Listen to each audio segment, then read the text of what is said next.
So listen to this. De Bruyne has one of the most emotional and tragic life stories of any football player, and knowing that, it makes it 10x more impressive that he managed to become a football icon. But behind the multi-million-dollar contracts and the historic trophies lies Kevin De Bruyne's darkest foster care secret. Right from the beginning, he was abandoned by his foster family and nearly expelled from his academy.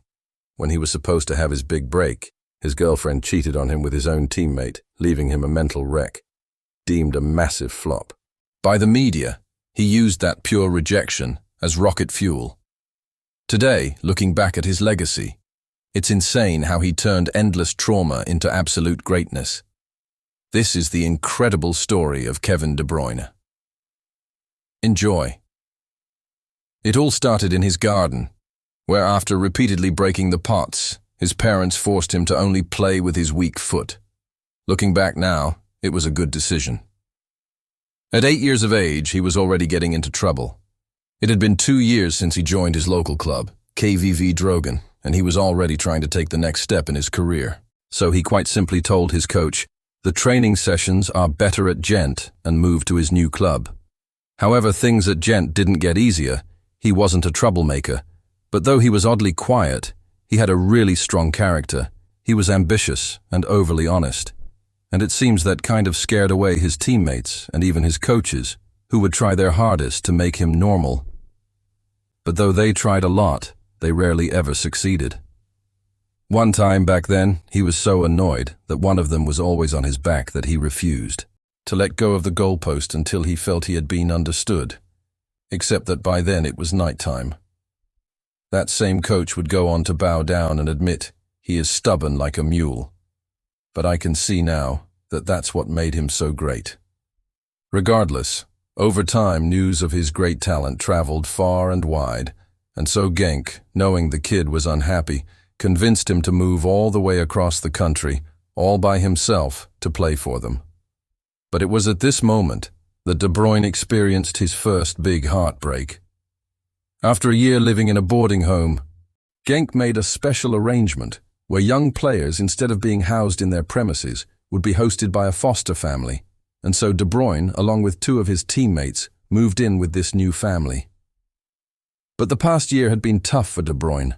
He was already socially awkward back in his hometown, but now all the way across the country and speaking with a funny accent, well, as he said it himself, they were the loneliest years I'll ever live.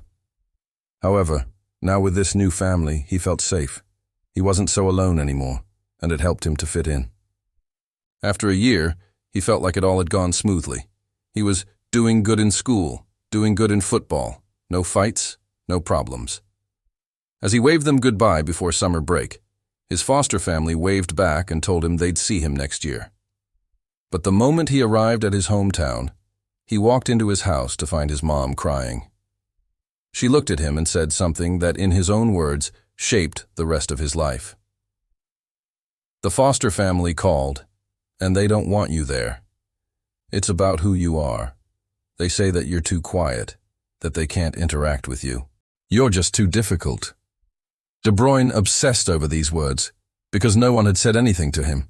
He was so focused on making it that he just tried his best not to cause any troubles, keeping quiet inside his room waiting for the next training session. But turns out that was a problem. And as his mother finished telling him what happened, he just picked up a football from the floor and ran to his backyard and kicked the ball against a fence for hours, with those 5 words looping in his mind. It's about who you are. It's about who you are. The worst part wasn't even that he had been abandoned by these people who were family to him. The thing is that the club had been contacted, and they now thought he was a problem, so much so that they weren't willing to pay for another foster family to take care of him, and instead, he'd be sent to another boarding house. But this one was special. It was a boarding house for troubled kids. When the pain finally calmed down, he relaxed and said out loud to himself, "Everything is going to be okay. In 2 months, I'm going to be in the first team. No matter what, I am not coming back home a failure. No matter what." At this point, he was already 16, and though he had already played a few matches for the B team, he was, in his own words, a nobody. But that year, once summer was over, he arrived at Genk and, I'll just quote him, I had so much fire inside me. It was mad. I remember the exact moment everything changed. We played on a Friday night. I started on the bench. When I came on in the second half, I just went crazy. 1 goal, they don't want you anymore. 2 goals, too quiet. 3 goals, too difficult. 4 goals, they don't want you anymore. 5 goals, because of who you are. I had scored 5 goals in a single half of football. It had been such an undeniable performance that De Bruyne was moved to the first team immediately. It had been 1 month and 20-something days. He had actually made it to the first team faster than he had promised he would.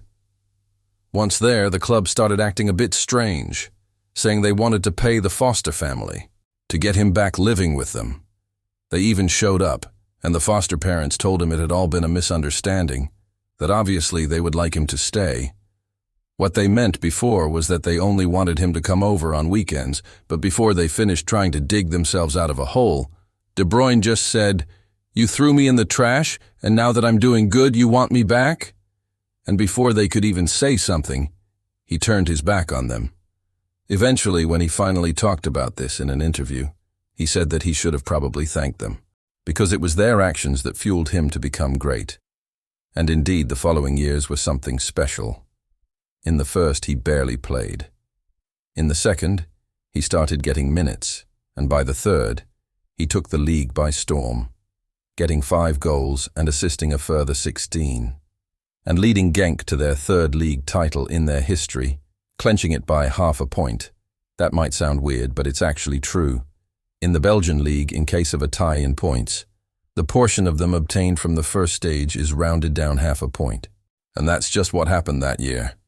If that's the tightest title race you've ever heard of, drop a like on the video. That same year, he still managed to go another step further, earning his debut for the Belgian national team and instantly impressing everyone there.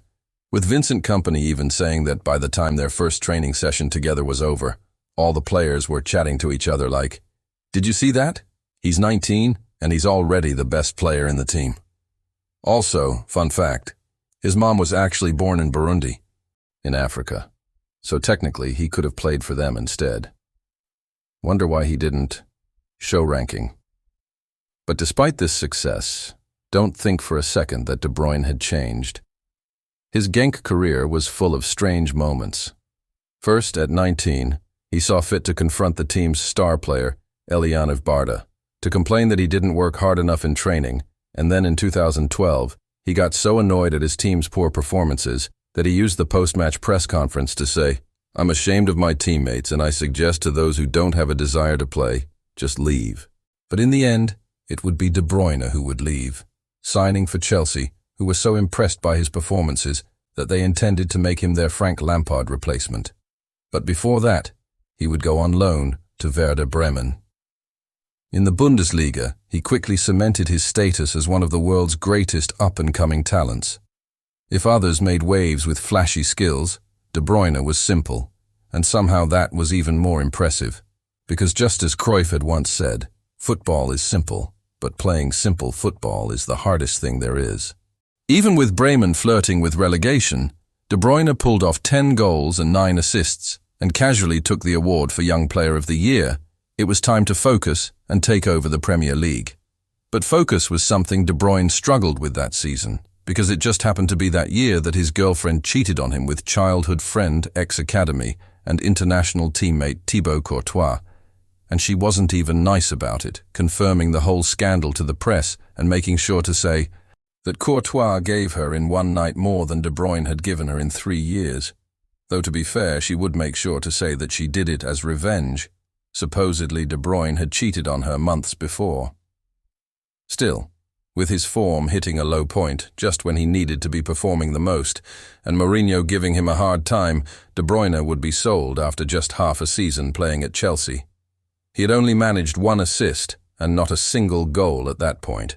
His next destination was Wolfsburg, back to the Bundesliga. But once again, De Bruyne channeled his rage into his game. Even with Courtois joining Chelsea after he departed, in what seemed like a bit of poetic injustice, De Bruyne still managed to remain calm and be the bigger man, allowing Courtois to continue playing for the Belgian national team After that, coach gave De Bruyne the power to decide if his behavior should be punished. In fact, that same year, De Bruyne was Belgium's top scorer in the qualifying stage, leading them to their first international tournament in 12 years. Once the next season started, De Bruyne took advantage of this blank canvas he had been given and created a masterpiece, with 16 goals, scoring 2 goals against Bayern in a match that ended up becoming their first defeat in nearly a year, as well as an absurd 27 assists, 21 of which came in the league, which at the time was a Bundesliga record. He took Wolfsburg to a cup title in second place, only behind Bayern, and to top it all off, he earned a place at the Ballon d'Or and won the award as the league's Player of the Year. And if you're wondering how he managed to make such a comeback after having his heart broken, well, he met his future wife. He was so insecure after years of media persecution that his friend had to take his phone and send that first text, but now, De Bruyne says she changed his life, that without her, he would have never been able to get out of his shell. By the end of the year, they were already about to have their first child, and unfortunately, a major scare arrived. When one morning, his wife woke up and she was bleeding. The moment De Bruyne felt helpless in that hospital hallway, he realized that there was much more to life than football, and though in the end everyone was okay, he had once again had a life-changing moment. From there on out, he didn't play because he had a fire in him that needed to be fueled. He played because he was in love with the game. And after his massive move to Manchester City, one man arrived that altered his destiny forever. Pep Guardiola. Labeled early on as a Premier League reject, Guardiola sat him down and gave him a clear prophecy. Kevin, listen, you can be a top 5 player in the world, easily. Pep didn't try to break his stubborn nature. He unlocked it. Year after year, De Bruyne shattered the doubts, dominating the midfield, racking up baseline-shattering assist numbers and anchoring City's historic Centurion season. By the time he engineered Belgium's historic World Cup bronze medal run alongside Eden Hazard, the world finally stopped calling him a flop. But life kept testing his resolve.